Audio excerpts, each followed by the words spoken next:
Bugünkü mövzumuz təlim üsulları, təlimin strategiya və texnikaları mövzusudur. Mövzuya keçməmişdən əvvəl onu qeyd etmək istəyirəm ki, may təkrar qrupumuz var. May təkrar qrupunda imtahanacan bütün proqram təkrar olunub, sual-cavab əsasında bütövlükdə təkrar olunub yekunlaşacaqdır. Qoşulmaq istəsəz, məlumat əldə etmək istəyən müəllimlər olsa 070 974 18 56 nömrəsi ilə əlaqə saxlaya bilərsiniz. Yəni may təkrar qrupu ilə maraqlana bilərsiniz, məlumat əldə edə bilərsiniz. İndi keçək dərsimizə. Bugünkü mövzumuz deməli təlim üsulları, təlimin strategiya və texnikaları mövzusudur. Təlim üsulları, ilk öncə onu qeyd edim ki, təlim üsullarından deməli ilk olaraq analitik təlim strategiyalarına baxmaq istəyirəm. Yəni analitik təlim strategiyaları, bu təlim strategiyaları məlumatları, informasiyanı, şagirdlərin yəni məlumatları sadəcə yadda saxlanması ilə kifayətlənmir, həm də həmin məlumatları təsnif etməsidir, müqayisə etməsidir. Sonra səbəb-nəticə əlaqələrin müəyyənləşdirilməsidir, fərziyyələrin irəli sürülməsi və nəticə çıxarmasına xidmət edir. Bu günlərin biz təlim strategiyalarından analitik təlim strategiyalarına baxacağıq. Ümumiyyətlə təlim strategiyaları var, analitik təlim strategiyaları var, əməkdaşlıq və kommunikasiya strategiyaları var, refleksiya strategiyaları. Deməli, ilk öncə onu qeyd edim ki, analitik təlim strategiyaları bayaq da qeyd etdik. Şagird məlumatı sadəcə yadda saxlamaqla kifayətlənmir, həm də həmin məlumatı təsnif edir, müqayisə edir, səbəb-nəticə əlaqələrini müəyyənləşdirir, fərziyyələri irəli sürür, nəticə çıxarmasına xidmət edir. Yəni bu strategiyalar şagirddə deməli məlumatı hissələrə bölünməsi kimi bacarıqları formalaşdırır. Yəni şagirddə işləyərkən şagirddə formalaşan hansı deməli bacarıqlar olur. Deməli şagird məlumatları hissələrə bölür, strukturunu müəyyənləşdirir, əsas və ikinci dərəcəli məlumatları ayırd edə bilir, informasiyanın vaciblik dərəcəsinə görə sıralaya bilir. Sonra məlumatların oxşarlıq və fərqlərini, oxşar və fərqli cəhətlərini, oxşarlıq və fərqlərini tapır, müxtəlif obyekt və hadisələr arasında əlaqə qura bilir. Sonra niyə, necə, nə baş verərdi əgər tipli suallar üzərində düşünərək fərziyyələr formalaşdırır. Sonra topladığı dəlillərə əsaslanaraq öz mövqelərini əsaslandıraraq nəticə çıxarmaq kimi bacarıqları formalaşdırır. Bu bacarıqlardan istifadə edir şagird. Məhz analitik təlim strategiyalardan istifadə etdiyi zaman, üsullarından istifadə olunduğu zaman. Sonra analitik təlim strategiyaları daha çox təhlil, müqayisə, bir də strukturlaşdırmaya yönəlmiş üsullardır. Deməli, analitik təlim strategiyaları hansı üsulları necə olur? Daha çox təhlil, müqayisə, bir də strukturlaşdırmaya yönəlmiş təlim üsullardır. Analitik təlim üsullarına hansıları aiddir? Analitik təlim strategiyalarına aiddir Venn diaqramı, aiddir insident üzərində iş, qızıl dairə modeli, əşyaların qeyri-adi istifadəsi, əşya və hadisələrə müxtəlif nöqteyi nəzərdən baxılması, SWOT analizi, qərarlar ağacı, sinektika, nə olardı əgər, Fryer modeli, klaster, Kipling modeli, Bloom kubu, simulyasiya və rollu oyun. Məhz bu deməli təlim üsulları analitik təlim strategiyalarına aid təlim üsullarıdır. Bu strategiyalar, bu üsullar daxildir. İndi bu üsulları gəlin bir-bir sadaladığımız üsullar haqqında bir-bir neyniyək? Onlar haqqında izahlarımızı verək, onlar haqqında deməli danışaq. İlk olaraq onu qeyd etmək istəyirəm ki, Venn diaqramı. Yəni ilk olaraq Venn və ya Euler-Venn diaqramı adlanır. Venn və ya Euler-Venn diaqramı. Birinci təlim üsulu olaraq analitik təlim üsulları içərisinə daxildir. Venn və ya Euler-Venn.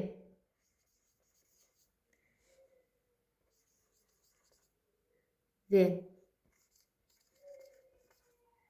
Venn veya Euler-Venn diaqramı. Venn veya Euler-Venn diaqramı bu təlim üsuluna ilk olaraq baxaq. Deməli bu üsul əslində daha çox riyaziyyatdan, məntiqi məsələlərin və çoxluqlara aid məsələlərin həlli üçün olan üsuldur. Amma buna baxmayaraq həm də digər dərslərdə də, fənlərdə də istifadə etmək olar bu üsuldan. Məsəl üçün digər fənlərdə əşya və hadisə, məsələlər, anlayışlar arasında müqayisələrin aparmaq üçün və onlar arasında oxşar və fərqli cəhətləri müəyyənləşdirmək üçün istifadə oluna bilər. Deməli, ən çox riyaziyyat fənnində tətbiq olunur. Bununla yanaşı digər fənlərdə də istifadə oluna bilər.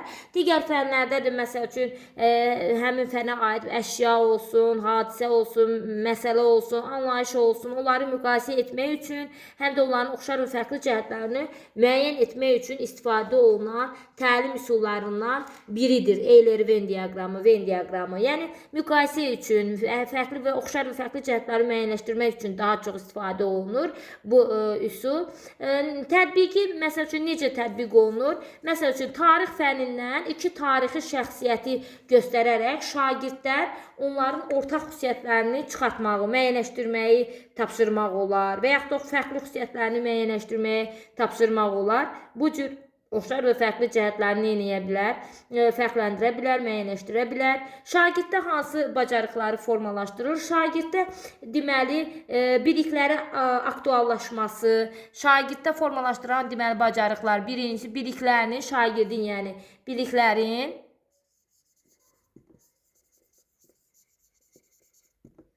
biliklərin aktuallaşması,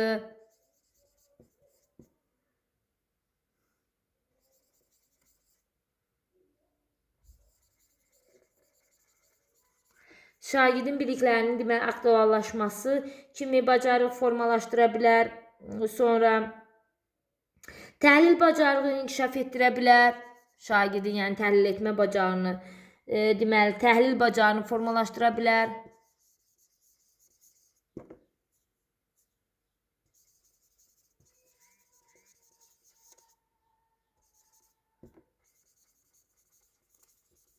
Təhlil bacarığının inkişaf etdirə bilər. Sonra dəyərləndirmək bacarığını inkişaf etdirə bilər şagirddə.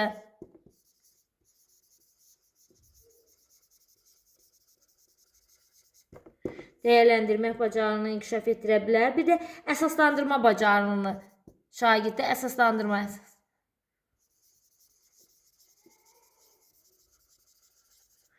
əsaslandırma bacarığını da inkişaf etdirə bilər. Deməli, Euler-Venn diaqramı şagirddə formalaşdırdığı bacarıqlardır. Bunları da qeyd elədik. Yadınızda saxlayın müəllimlər. Deməli, bu bacarıqlar şagirddə formalaşdırır. Keçək ikinci bir təlim üsuluna. İkinci təlim üsulu olaraq qızıl dairə təlim üsuluna baxaq.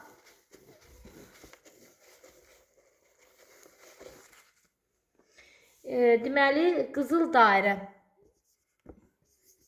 Bunlar analitik təlim üsullarına aiddir. Ona görə birinci o həmin üsulları qeyd edirəm. Qızıl dairə.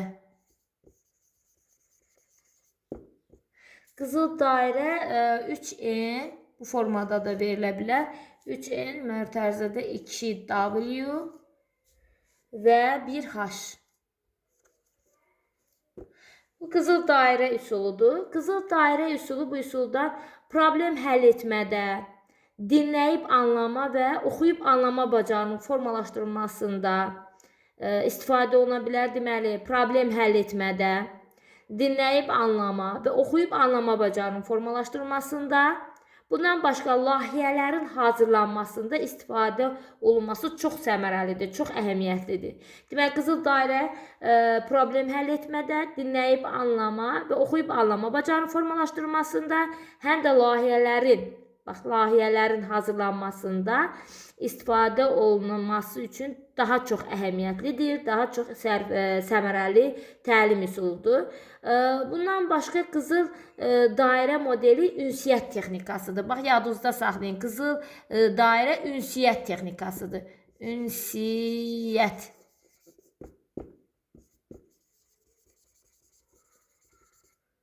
Bunun altından xətt çəkib, ünsiyyət texnikasıdır qızıl dairə modeli.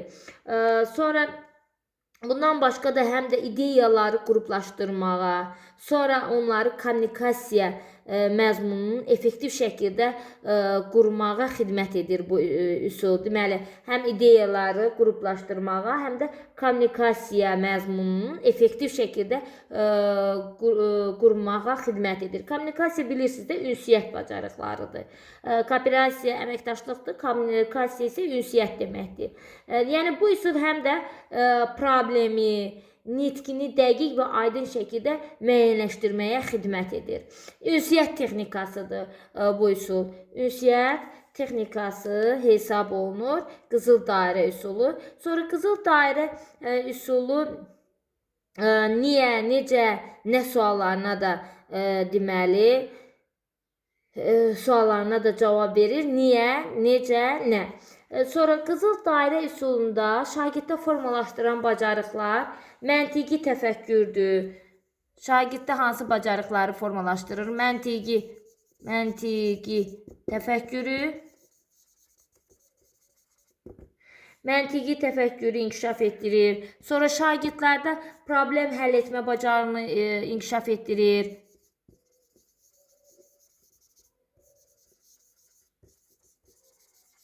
Problem həll etmə bacarığını inkişaf etdirir şagirdlərdə. Sonra şagirdlərdə dinləyib anlama bacarıqlarını formalaşdırır. Dinləyib anlama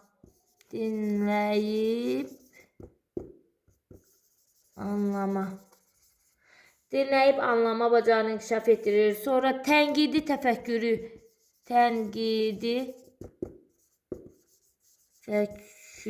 inkişaf etdirir. Tənqidi təfəkkürü inkişaf etdirir. Oxuyub anlamada bu bacarığı da formalaşdırır.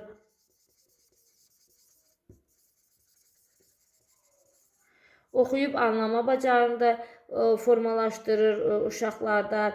Sonra yaradıcı təfəkkürü də inkişaf etdirir. 6-cı olaraq qeyd edək,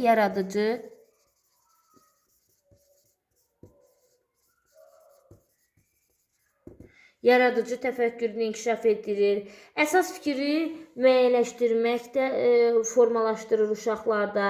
Əsas fikri müəyyənləşdirməyə, bir də informasiyanı qəbul etmə, bir də ötürmə. Əsas fikri də müəyyənləşdirməyə xidmət edir. Bir də deməli informasiyanı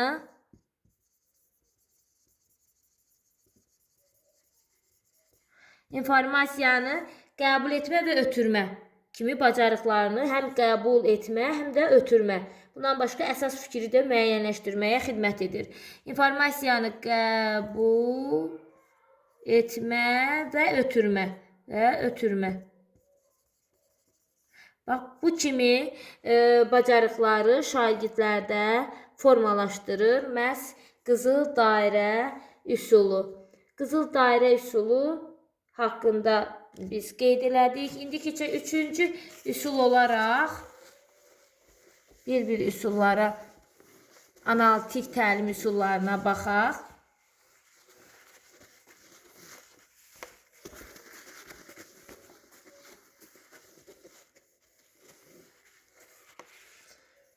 Üçüncü üsul olaraq qeyd edək, proqnozlaşdırma üsulu.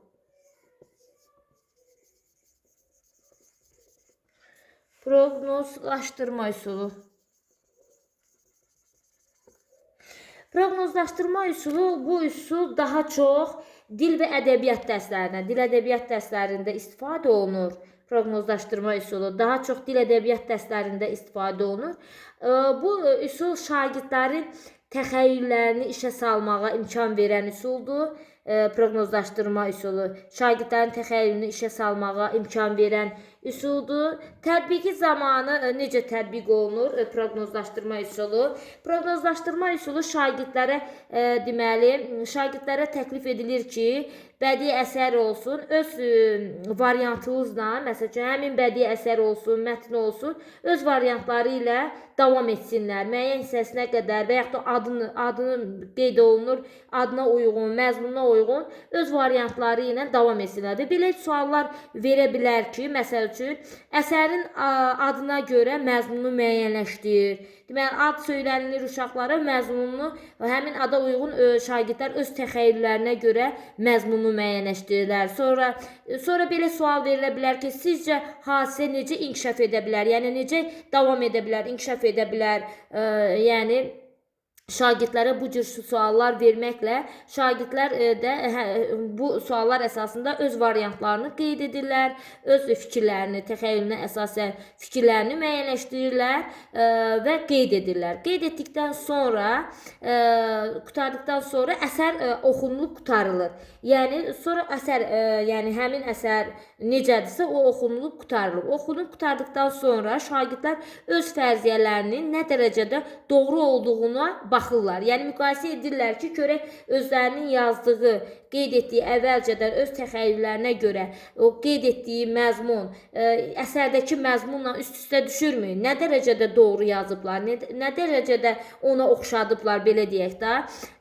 Bu cür tətbiq olunur proqnozlaşdırma üsulu. Yəni, bu proqnozlaşdırma üsulu daha çox da dil ədəbiyyat dərslərində istifadə olunur. Proqnozlaşdırma üsulunda şagirddə formalaşdıran bacarıqlar hansılardır? Şagirddə deməli, burada əlbəttə ki, təfəkkürün 3 növü də olacaq. Deməli, ilk olaraq onu qeyd edeyim. Həm məntiqi, həm tənqidi, həm də yaradıcı. Həm məntiqi, həm tənqidi, həm də yaradıcı deməli təfəkkürü formalaşdıracaq şagirdlərdə. Sonra şagirdlərdə təhlil etmə bacarığını formalaşdıracaq. Şagirdlərdə təhlil etmə bacarığını formalaşdıracaq. Sonra şagirdlərdə dəyərləndirmək bacarığını.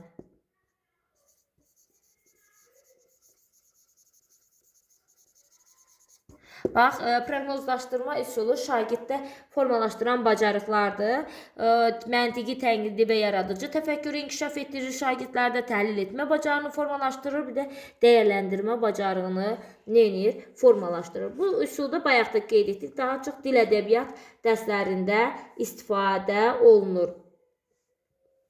Dil ədəbiyyat dərslərində daha çox istifadə olunur. İndi keçək 4-cü üsula.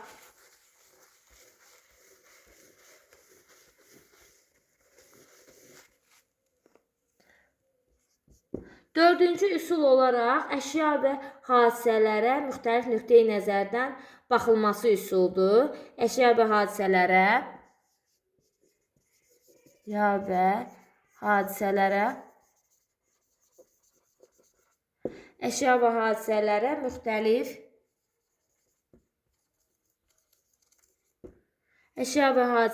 müxtəlif deməli nöqteyi nəzərdən baxılması.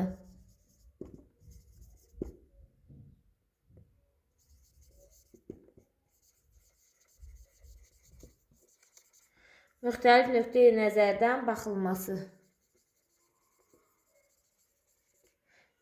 Əşya və hadisələrə müxtəlif nöqteyi nəzərdən baxılması üsuludur.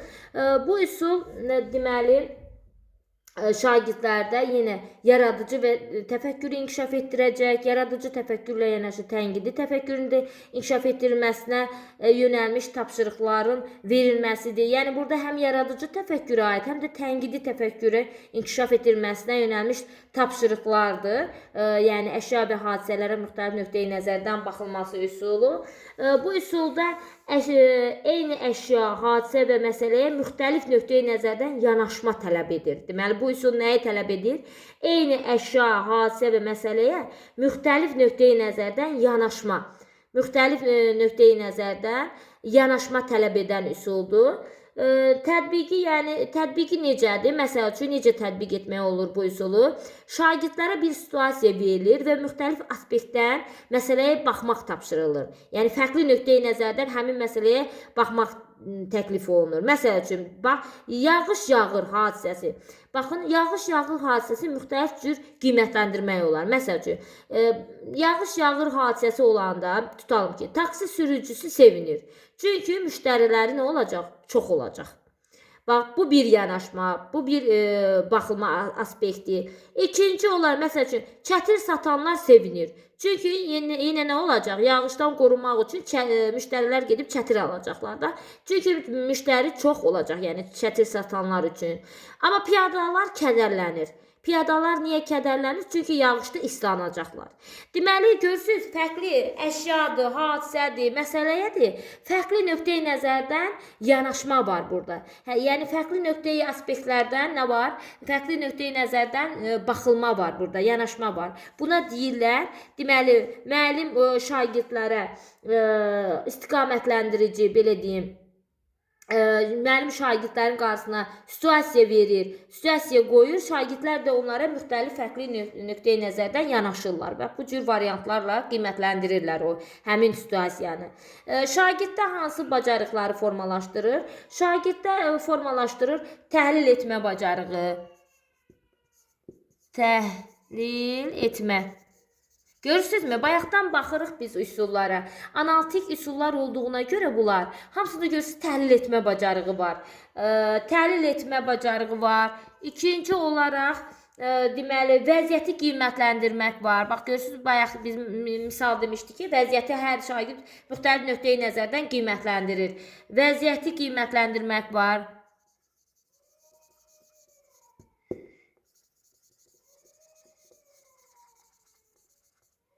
Vəziyyəti qiymətləndirmək var bunda.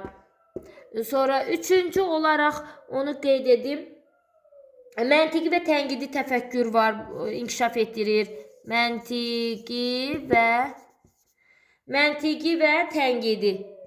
Tənqidi təfəkkürü inkişaf etdirir. Sonra dəyərləndirmək deməli dəyərləndirmək bacarığını inkişaf etdirir şagirdlərdə. Dəyərləndirmək. Bax, bu da əşya və hadisələrə müxtəlif nöqteyi nəzərdən baxılması üsulunun şagirddə formalaşdıracağı bacarıqlardır. Bu üsulu da qeyd etdik. İndi keçək 5-ci üsul olaraq. 5-ci üsulun izahını verək.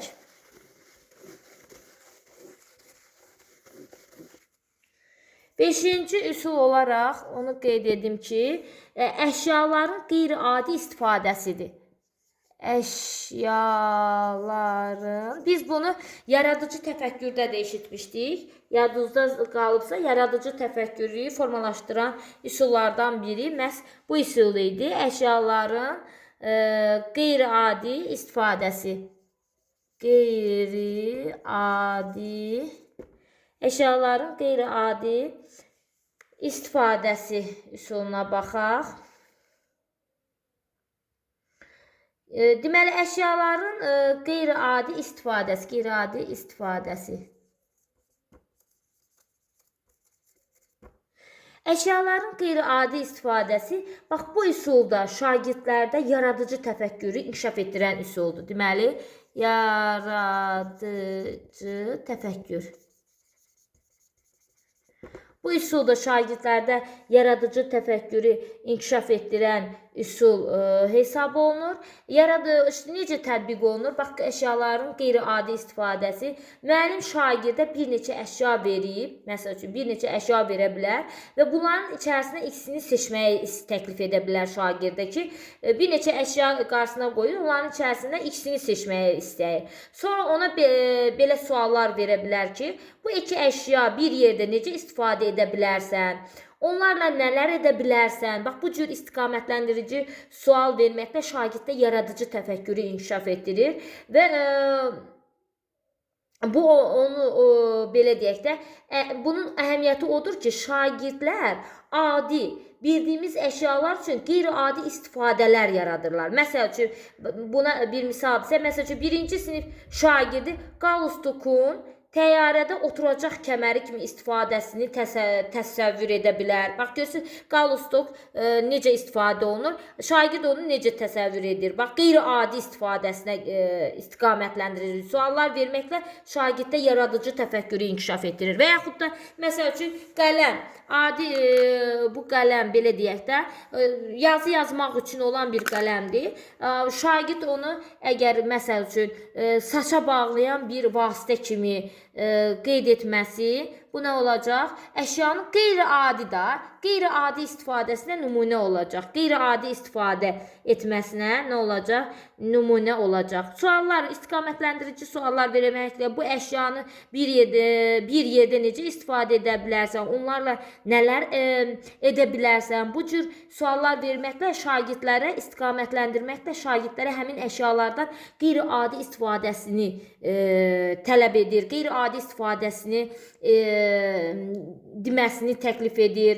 Şagirdlərdə yaradıcı təfəkkürü inkişaf etdirir. Şagirddə hansı bacarıqları formalaşdırır bu üsul? Şagirddə, yenə deyirəm, yaradıcı. İlk olaraq yadınızda saxlayın. Yaradıcı təfəkkür. Yaradıcı təfəkkürü inkişaf etdirir. Sonra ikinci formalaşdıran bacarıq dəyərləndirmə. Çünki əşyaları dəyərləndirəcək də. Dəyərləndirmə bacarığını inkişaf etdirir. Sonra tənqidi təfəkkürü də inkişaf etdirir. Tənqidi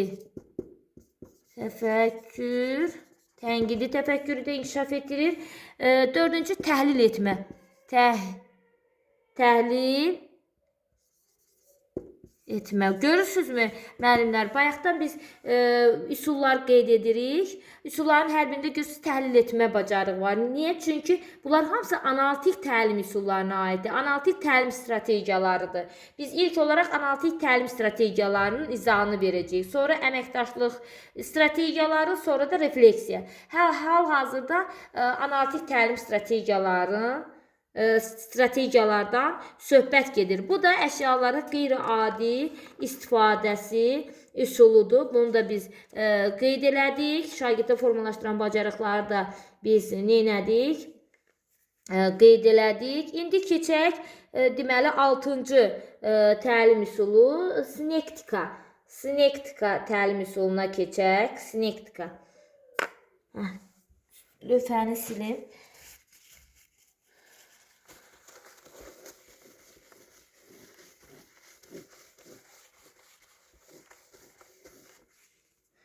Altıncı təlim üsulu, deməli, sinektika təlim üsuludur.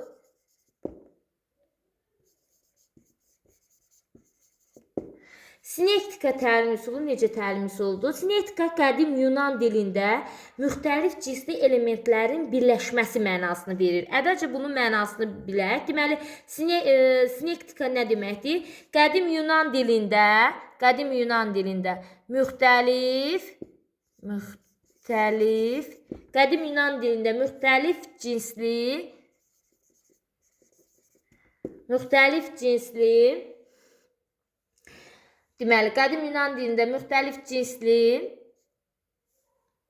cinsli elementlərin birləşməsi.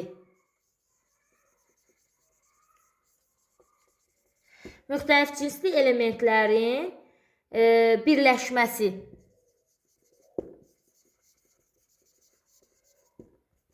Müxtəlif cinsli elementlərin birləşməsi mənasını verir. Bu metod olaraq da sosial psixoloji motivasiyaya əsaslanmış kollektiv intellektual fəaliyyətin nəticəsinə və tənqidi yaradıcı təfəkkürün inkişafına yönəlmişdir. Deməli, bu hissələri yadımızda saxlayaq. Bax, testdə də bu cümlələrdən düşə bilər. Deməli, metod olaraq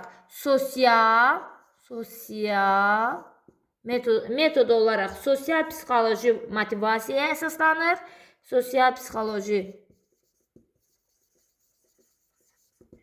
Sosial psixoloji motivasiyaya əsaslanır.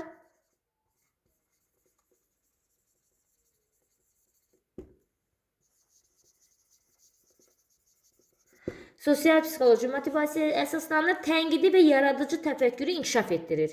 Tənqidi və yaradıcı təfəkkürü inkişaf etdirir. Şagirdlərin düşünməsini qrup şəklində aktivləşdirir, həvəsləndirir və stimullaşdırır. Deməli, şagirdlərin düşünməsini qrup şəklində aktivləşdirən, şagirdlərin düşünməsini qrup şəklində, bax, şagirdlərin düşünməsini qrup şəklində aktivləşdirir, onları həvəsləndirir və onlara stimul verir, stimullaşdırır onları. Sonra bundan başqa da sinektika üsulu müzakirə texnikası hesab olunur. Yəni müzakirə texnikasında da istifadə edilir. Deməli, bundan nədə istifadə olunur? Müzakirə texnikasında. Müzakirə texnikasında istifadə edilir. Tətbiqi necədir? Tətbiqi zamanı mövzu ətrafında müzakirə təşkil olunur. Sinektika iş üsulunun, yəni təlim üsulunun tətbiqindən danışırıq. Deməli, tətbiqi zamanı mövzu ətrafında müzakirə təşkil edilir. Sonra həll yollarının tapılması təklif edilir. Sonra həmin həll yolları müzakirə olunur. Həmin həll yollarının müsbət və mənfi tərəfləri müəyyənləşdirilir. Burada necə olur? Yəni, belə deyim, bir qrup problemi irəli sürən tərəf kimi, digər qrup isə problemin həlli yollarını təklif edənlər kimi çıxış edirlər. Deməli, bir tərəf, bir qrup problemi irəli sürür, digərləri isə həmin problemi neyir? Həll yollarını təklif edənlər kimi çıxış edirlər. Bu müzakirəni idarə edən şəxs də, bu müzakirəni idarə edən şəxs də hər iki tərəfin fikirlərini ifadə etməyə şərait yaradır. Yəni, hər ikisinə şərait yaradır ki, öz fikirlərini ifadə etsin. Problemin həll yollarını təklif edən tərəfin variantları müzakirə olunur. Deməli, bir tərəf problem qoyur, digər tərəfdə onun həll yollarını irəli sürür. Həll yolların, deməli, yolları nə olur? Müzakirə olunur. Problemi olan tərəfdə, yəni kimlər ki, hansı qrup ki, problem irəli qoyub, problemi olan tərəfdə təklif olunan bu həll yollarının hansının həllində özlərinin maraqlı olduğunu deyir. Yəni, hansı həll yolunu seçəcəklərini, hansıları daha onlar üçün uyğun olduqlarını özləri deyirlər və həmin variantı niyə seçdiyini, həmin həll yolunu niyə seçdiyini də deməli, problemi qoyan tərəf seçir. Problemi qoyan tərəf həmin həll yolunu niyə seçdiklərini də əsaslandırır. Yəni, məsəl üçün necə əsaslandırır? Yəni, deyə bilər ki, mən istərdim ki, bu yoldan istifadə edim. Niyə həmin yolunu seçdiklərini də əsaslandırırlar ki. Və sonda nə olur? Hər iki tərəf ümumi qərara gəlir. Və onlar fikirlərini əsaslandırırlar. Həm problem qoyan tərəflə, həm həll yolları irəli sürən tərəf, hər iki tərəf axırda ümumi qərara gəlir. Yəni, burada görürsünüz, əsas nə oldu? İki qrup oldu. Bir qrup problem irəli sürür, digər qrup həmin problemin həll yollarını irəli sürür. Sonra problemin hər yollarını müzakirə olunur. Problem qoyan tərəf həll yollardan bir yolunu özlərindən maraq göstərir, bir yolu seçirlər. Həmin yolu niyə seçdiklərini də əsaslandırırlar. Bax, sinektika üsulda bu cür formada aparılır. Tətbiqi bu cürdür. Sinektika üsulunda şagirddə formalaşdıran bacarıqlar hansılardır? Onu da qeyd edək. Şagirddə formalaşdıran bacarıqlar məsələnin həllinə yaradıcı yanaşma var. Deməli, məsələnin həllinə yaradıcı yanaşma. Məsələnin həllinə yaradıcı yanaşma var. Problemi optimal həll yollarının seçilməsi var.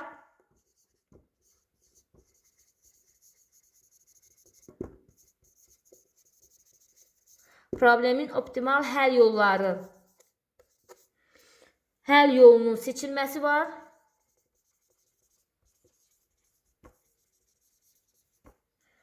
Üçüncü şagirddə formalaşdıran bacarıqlar başqasının fikrinə hörmət etmək var. Başqasının fikrinə hörmət etmək bacarığı formalaşdırır. Əsaslandırma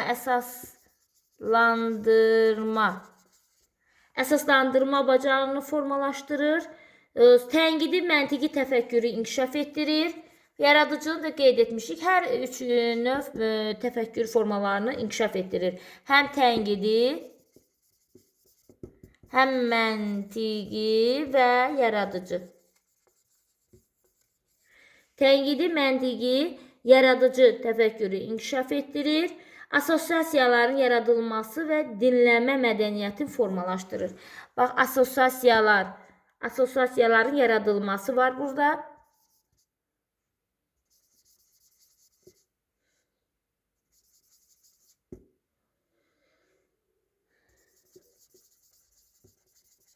Asosiasiyaların yaradılması. Bir də dinləmə mədəniyyəti.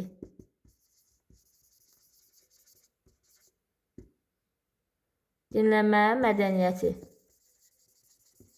Bax, bu cür bacarıqları şagirdlərdə formalaşdırır. Məhz hansı iş üsulu? Təlim üsulu, sinektika təlim üsulu. İndi keçək 7-ci təlim üsuluna.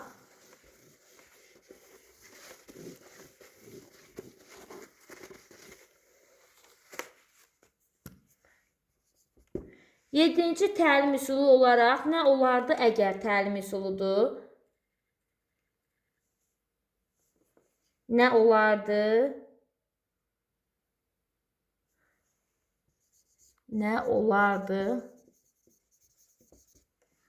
Nə olardı əgər? Nə olardı əgər təlim üsulu, bu təlim üsulu proqnozlaşdırma da qeyd edim. Proqnozlaşdırma da deyilir.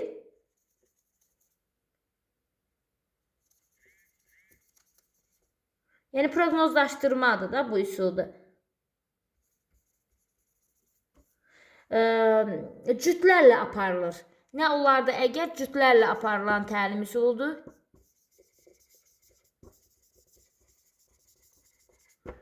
Cütlərlə aparılan təlim üsuludur. Nə olardı əgər? Şagirdlərin yaradıcı təfəkkürünü inkişaf etdirir. Bax, görürsünüz, nə olardı əgər? Öz təxəyyüllərinə görə, öz yaradıcı təfəkküründən istifadə edərək onların bu cür bacarığını inkişaf etdirir. Yəni, şagirdlərdə yaradıcı təfəkkürünü inkişaf etdirən üsuldur. Nə olardı əgər? Nə olardı əgər necə tətbiq olunur? Tətbiq olunan zaman, yəni müəllim şagirdlərə yenə müxtəlif situasiyalar təqdim edir. Məsəl üçün, belə sual verir. Günəş yox olsa nə olar? Şagird də öz təfəkküründən istifadə edərək, təxəyyülündən istifadə edərək cavab verir. Sonra hadisələrin davamını söylə. Əgər belə davam edərsə, hadisə necə tamamlanar? Bu tipli sual və tapşırıqlar verə bilər şagirdlərə. Deməli, nə olardı əgər yenə bu da yaradıcı təfəkkürə əsaslanan təlim üsuludur. Şagirdlərə müəllim müxtəlif situasiyalar verir. Məsəl üçün, günəş yox olsa nə olardı? Hadisənin davamını söylə, necə davam edər? Əgər belə davam edərsə, hadisə necə tamamlana bilər? Bu cür sual və tapşırıqlar verməklə şagirdlərdə yaradıcı təfəkkürü inkişaf etdirən üsuldur. Bax, şagird burada proqnozlaşdırmadan da istifadə edəcək. Yəni, düşündüklərini yaradıcı təfəkkürdən də istifadə edəcək. Yaradıcı təfəkkürü inkişaf etdirəcək bu üsul. Ona uyğun öz fikirlərini ifadə, öz fərziyyələrini irəli sürəcək. Bu, nə olardı əgər təlim üsuludur. Bu təlim üsulu da bu qədər. Keçək 8-ci təlim üsuluna. Cütlərlə aparılır. Deməli, nə olardı əgər təlim üsulu cütlərlə aparılan təlim üsuludur. Freyer modeli, deməli, 8-ci təlim üsulu olaraq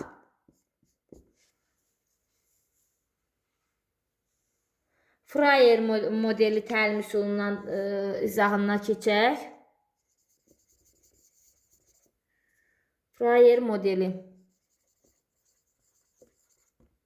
Fryer modeli, bu model, yəni Fryer modeli söz analizi aparmaq üçündür. Deməli, bu model nə üçündür? Söz analizi. Söz analizi. Deməli, söz analizi aparmaq üçün olan üsuldur. Həm də söz ehtiyatı yaratmaq üçün istifadə edilən iş vərəqidir. Deməli, söz analizi aparmaq üçün olan üsuldur. Həm də söz ehtiyatı yaratmaq üçün istifadə edilən iş vərəqidir. Fryer modeli dördbucaqlı modeldir. Bax, bu model dördbucaqlı modeldir. Dördbucaqlı. Fryer modeli dördbucaqlı modeldir. İndi deyəcəyik, dördbucaqlı model necə olur? Yəni, dördbucaqlı modeldir. Deməli, bu modellə şagirdlər öyrəndiklərini anlamağa, anlayışlar arasında əlaqə qurmağa kömək edir. Deməli, həm öyrəndiklərini anlamağa, həm də anlayışlar arasında əlaqə qurmağa kömək edən iş üsuludur, təlim üsuludur. Həmçinin də yazılan nümunələr, qeyri-nümunələr əsasında bir konsepsiyanı digər konsepsiyadan fərqləndirməyə şərait yaradır. Deməli, yazılan nümunələrin qeyri-nümunələr əsasında bir konsepsiyanın digər konsepsiyadan fərqləndirməyə şərait yaradan deməli üsuldur. Müəllimlər üçün bu üsul şagirdlərin ilkin biliklərini möhkəmləndirməyə hər hansı bir tanış olmayan konsepsiyanın, anlayışın aydınlaşdırmağına xidmət edir. Deməli, bu üsulda şagirdlərin biliklərini möhkəmləndirməsinə, tanış olmayan anlayışların aydınlaşdırmasına xidmət edən üsullardan biridir. Necə tətbiq olunur? Tətbiqi, deməli, müəllim əvvəlcə şagirdlərə Fryer iş vərəqini izah edir. Sonra oxu materiallarından seçdiyi söz, yəni sözlər verilir. Həmin sözlərin içərisində biri seçilir. Oxu materiallarının seçdiyi söz siyahısını onlara təqdim edir şagirdlərə. Şagirdlər də həmin sözləri gözdən keçirirlər. Sonra şagirdlərə oxu yaxud da şagird cütlərlə də təşkil oluna bilər. Həmin sözlərdən biri seçilib verilir. Deməli, əvvəlcə şagirdlərə söz siyahısı ilə təmin olunur. Söz siyahısı şagirdlər gözdən keçirirlər. Sonra şagirdlərə təklif olunur ki, həmin verilmiş söz siyahısını bir söz seçirlər. Həmin seçilmiş deməli, həmin sözlərin seçilmiş oxu mətnində tərkibində yenidən gözdən keçirirlər. Yəni, seçdiyi o söz siyahısından seçdiyi bir sözü oxu mətnində yenidən gözdən keçirirlər. Sonra da həmin sözü iş vərəqindəki kateqoriyalara uyğun təyin edirlər. Yəni, kateqoriyalar nədir? Fryer modeli bayaq yazdıq ya, burada dördbucaqlıdır. Burada nə baş verir? Bax, tərifi verməkdir. Məsəl üçün, söz yazılır ortada, qeyd olunur. Söz qeyd olunur. Bax, Fryer modeli 4 hissədən, bir dənə burada, bu hissədə verilir, biri burada,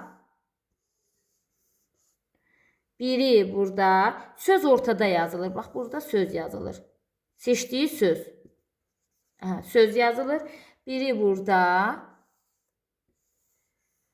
kateqoriyalardır, bax 4 dənə kateqoriya, buna görə deyirlər, dördbucaqlı Fryer modelinə deyirlər.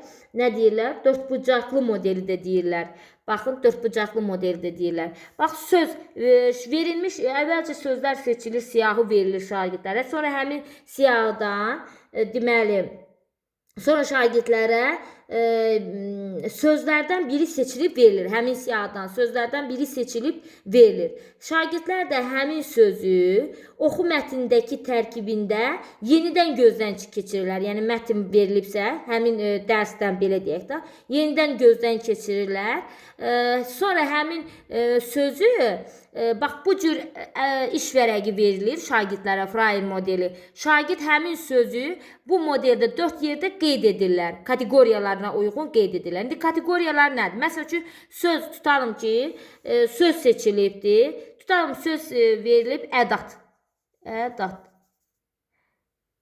Azərbaycan dilindən tutalım ki, ədat nitq hissəsi, köməkçi nitq hissəsi söz verilib. İndi bu sözü 4 kateqoriyada nə edəcək? Gözdən keçirəcək, qeyd edəcək bu hissələr. Deməli, birinci hissədə izahı verilir. İzah. İzah və ya tərif. Deməli, birinci hissədə məsəl üçün ədatın tərifini qeyd edə bilər, ədat nəyə deyilir, izahını söyləyə bilər. Birincidə bax, ədatın tərifi, izahı verilir. Sonra nə qeyd ola bilər? İkinci kateqoriyada, deməli, birincidə tərif verməklə, izah verməklə, ikincidə, məsəl üçün, burada, bu birinci, bu ikinci. İkinci kateqoriyada vacib xüsusiyyətləri sadalamaq. Yəni, məsəl üçün, ədata aid olan vacib xüsusiyyətləri, hansılar ədatda ancaqdır, elədir, məsəl üçün, ona aid xüsusiyyətləri sadalamaq. Deməli, vacib xüsusiyyətləri sadalamaq. İkincidə vacib xüsusiyyətlər sadalanır. Sonra üçüncü kateqoriyada həmin, məsəl üçün, sözlərin sinonimi, yəni nümunələr göstərməklə, nümunələr gətirə bilər. Üçüncüdə nümunələr söylənilə bilər. Nümunələr. Həmin sözə aid nümunələr söylənilə bilər. Yəni sinonimi.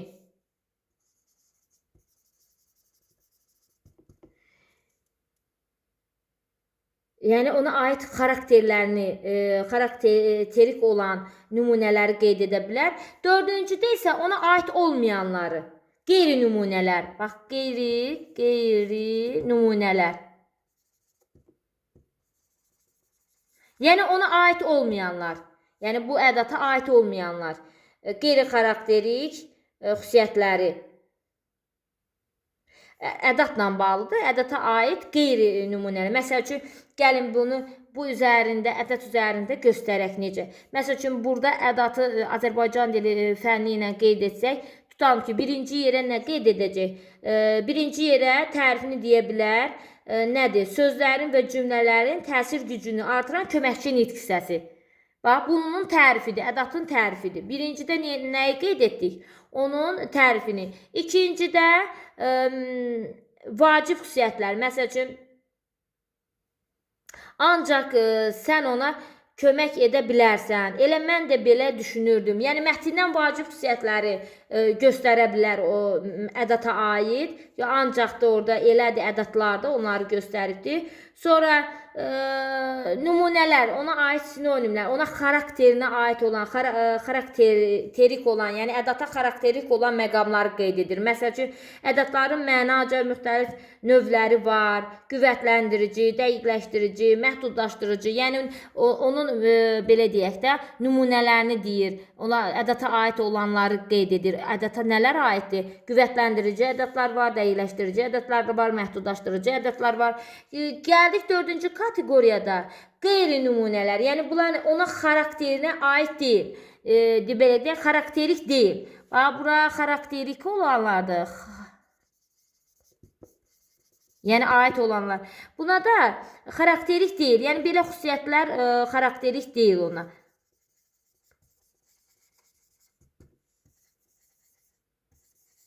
Xarakterik deyil. Məsəl üçün, ayaqda leksik mənaya malik olmur. Görürsünüz, xarakterik olmayan xüsusiyyəti. Suala cavab vermir. Cümlə üzvü olmur. Görürsünüz, bunlar da xarakterik olmayan məqamlardır. Bax, bu cür iş vərəqləri şagirdlərə paylanılır. Şagirdlər də özləri hansı söz seçilibsə, ortada yazılan sözə aid, bax, bu cür nə edir? Həmin iş vərəqi kateqoriyalara görə deməli dolduracaqdır, yazacaq, qeyd edəcəkdir. Şagirddə hansı bacarıqları formalaşdırır deməli Fryer modeli? Şagirddə deməli əvvəlki biliklərlə yeni biliklər arasında əlaqə yaratmağı, təhlil etmək, məntiqi təfəkkür, əməkdaşlıq, cütlərlə iş olduqda əməkdaşlıq kimi bacarıqları formalaşdırır. Deməli, Fryer modeli şagirddə, indi səslə qeyd edim, daha yazmayacağım burada. Deməli, Fryer modeli hansı bacarıqları şagirddə formalaşdırır? Əvvəlki biliklərlə yeni bilikləri əlaqələndirmək, əvvəlki bilik, yeni bilik əlaqələndirmək. Əvvəlki biliklə yeni biliyi əlaqələndirmək. İkinci, bu birdir. İkinci, təhlil etmək. Təhlil etmək bacarığı. Üçüncü isə əməkdaşlıq. Əməkdaşlıq. Cütlərlə iş olduqda əməkdaşlıq məntiqi təfəkkürü də